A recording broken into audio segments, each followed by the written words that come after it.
Poursuite de l'audiobook de l'ouvrage d'Andrea Doul, Dieu et mes sous. Troisième partie, la répartition des offrandes. À qui incombe la répartition des offrandes? Barnabas apporta l'argent et le déposa aux pieds des apôtres. Acte 4, verset 37. Donner à Dieu? Soit. Mais à qui doit-on remettre le contenu de la caisse du Seigneur? Là, les opinions divergent.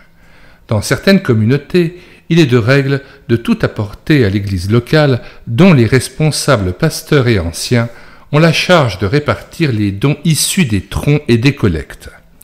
Devoir est fait à chaque membre de se soumettre à ce principe, avec la liberté toutefois de déposer occasionnellement dans le tronc une enveloppe portant mention de la destination de son contenu.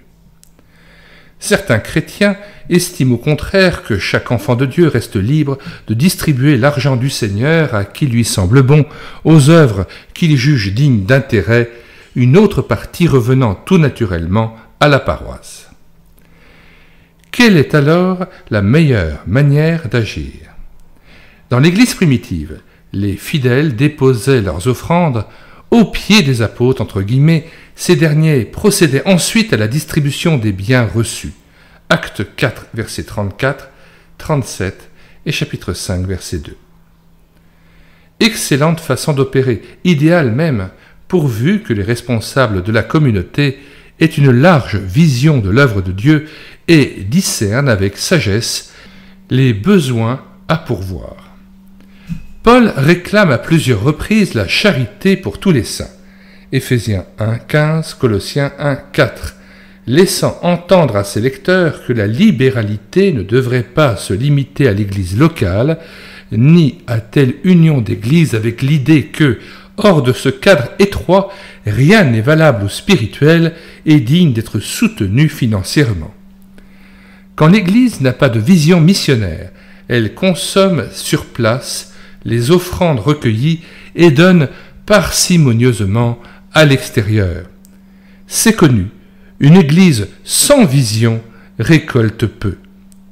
De l'aveu même de nombreux missionnaires, lors de leur passage dans une communauté repliée sur elle-même, les dons reçus sont si ridicules qu'ils couvrent à peine leurs frais de déplacement. Ai-je admis qu'il est des charges incombant à l'Église et d'autres qui ne la concernent pas? Il faut distinguer la charité que doit exercer la collectivité et celle qui ne regarde que les individus. Dieu peut me confier la responsabilité de soutenir tel évangéliste ou œuvre indépendante, de secourir tel indigent. Le chrétien fait trop la charité par église interposée. Chacun a, si l'on peut dire, ses pauvres avec lui, entre guillemets, Jean 12, verset 8. Il est notoire que des œuvres interconfessionnelles dont le ministère s'est révélé bénéfique pour l'Église, les sociétés bibliques par exemple, ont pu subsister et se développer grâce au soutien financier venant surtout des chrétiens individuellement. Dieu me pousserait-il à prendre partiellement en charge un évangéliste, un colporteur indépendant ou une œuvre fidèle que l'Église locale ne peut envisager de soutenir? Je ne me déroberai pas à ce devoir et me ferai une joie de travailler ainsi au progrès de l'Évangile. Ce qui précède semble apporter de l'eau au moulin de ceux qui tiennent à rester libres de distribuer à leur guise l'argent du Seigneur. Savent-ils qu'ils peuvent disperser inconsidérément les fonds dont ils disposent et oublier l'œuvre qui s'accomplit sur place et dont ils sont les premiers bénéficiaires? L'Église locale devrait occuper une place de choix dans leur cœur. Certains chrétiens, les sentimentaux, se laissent atteindre et émouvoir par des appels vibrants et chaleureux lancés en faveur d'un ouvrier ou d'une œuvre peu digne d'être soutenue. Aussi dois-je rester lucide, dépouillé de tout esprit d'indépendance.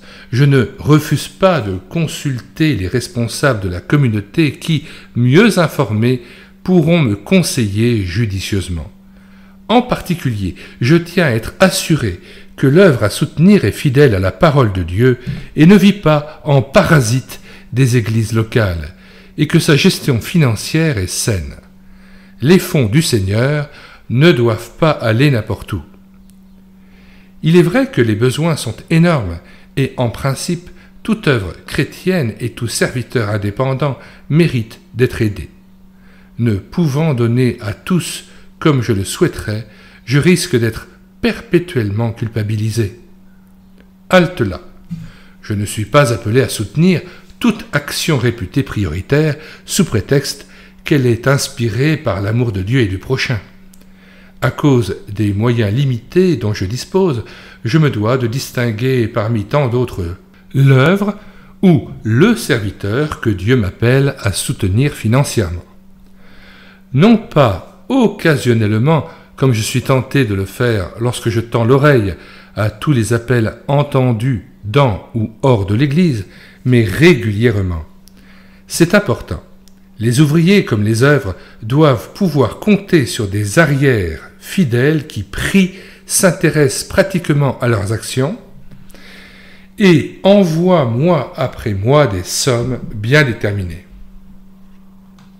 Quant aux œuvres qui ne me concernent pas, je serai sans inquiétude à leur égard, car le Maître saura créer et inspirer l'équipe des croyants chargés de veiller sur leur développement. Les chrétiens, excellents sans nul doute, qui dispersent l'argent du Seigneur au hasard des appels entendus, sont rarement constants dans leur libéralité. Ils portent tout et rien en définitive. Ceci étant dit, il me paraît utile de rappeler que tout enfant de Dieu devrait penser en priorité à sa propre famille spirituelle et consacrer une large part de l'argent du Seigneur à l'Église locale, faisant pleine confiance à ses responsables pour l'utilisation des fonds recueillis. À nous de prier pour eux. Demandons à Dieu qu'il nous donne discernement et sagesse pour orienter nos libéralités. Question 1. Pensez-vous que le chrétien devrait apporter toutes ses offrandes à l'Église locale en laissant le soin à ses responsables de les répartir comme il le juge bon? 2. Accordez-vous une large part de vos offrandes à votre communauté? Sinon, pourquoi pensez-vous qu'il soit juste de lui consacrer l'essentiel de l'argent du Seigneur? 3. Quels ouvriers et œuvres votre Église soutient-elle financièrement? A-t-elle une large vision de l'œuvre de Dieu? Quels serviteurs ou actions devez-vous porter dans la prière et soutenir matériellement?